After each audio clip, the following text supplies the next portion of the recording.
এক এক করে এসে অস্ত্র জমা দিচ্ছেন আইনশৃঙ্খলা বাহিনীর কাছে। জমা পড়েছে ৫টি আগ্নেয়াস্ত্র এবং ২৫ রাউন্ড তাজা গুলি।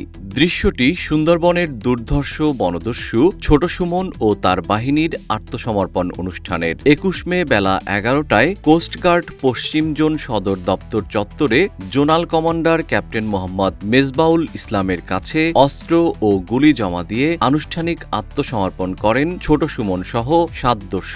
আত্মসমর্পণ অনুষ্ঠানে কোস্টগার্ড, বিজিবি, পুলিশ, বন বিভাগ, র্যাব ও বিভিন্ন গোয়েন্দা সংস্থার কর্মকর্তারা উপস্থিত ছিলেন। এর আগে ২০১৮ সালেও র্যাবের কাছে আত্মসমর্পণ করেছিল ছোট সুমন বাহিনী। কোস্টগার্ড পশ্চিম জোনের zonal commander captain Mohammad Mezbaul Islam জানান, সুন্দরবনের সকল বনদস্যু বাহিনী নির্মূলে কোস্টগার্ডের নেতৃত্বে operation restore peace in Sundarban ও অপারেশন ম্যানগ্রোভ শিল্ড নামে ২টি বিশেষ অভিযান পরিচালিত হচ্ছে।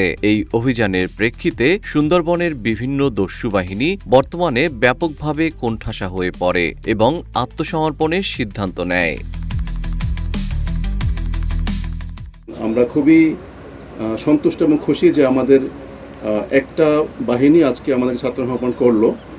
বাট আমরা চাই যে যদি অন্যান্য আরও যে বাহিনীগুলো এখনও এই সমস্ত কার্যকলাপ সুন্দরবনে করে যাচ্ছে, তারা যদি আত্মসমর্পণ করতে ইচ্ছুক থাকে, তো সেক্ষেত্রে আমরা তাদেরকে অবশ্যই এনকারেজ করা হবে। তো আমি প্রথমত এই মুহূর্তে যারা আত্মসমর্পণ করে তাদের উদ্দেশ্যে কিছু কথা বলতে চাই, তারপরে আমি আমার ব্রিফিংটা দিব। তো যারা আজকে আত্মসমর্পণ করেছে ৭ জন, আমি তাদের উদ্দেশ্যে বলছি যে আপনাদেরকে আমি আন্তরিক ধন্যবাদ জানাচ্ছি যে আপনারা স্বেচ্ছায় আত্মসমর্পণ করেছেন। বাংলাদেশের একজন নাগরিক হিসাবে আপনাদের যেই দায়িত্ব কর্তব্য, তার মধ্যে কোনোভাবেই আপনাদের বর্তমান পেশাটা গ্রহণযোগ্য নয়। আপনারা সাধারণ মানুষের জানমালকে হুমকির মুখে ফেলে দিচ্ছেন সুন্দরবনের মধ্যে, যেগুলো এতদিন করেছেন।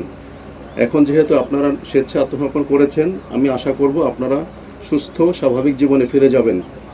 এই স্বাভাবিক জীবনে ফেরার পূর্বে যেই আইনি যেই প্রসিডিউরসগুলো আছে, সেগুলা আমাদের যে সমস্ত বাহিনী, আমাদের পুলিশ, আমরা সব মিলায়ে যেগুলো আপনাদের জন্য করণীয় সেগুলাই করা হবে এবং এটা উপরের নির্দেশনা অনুযায়ী করা হবে।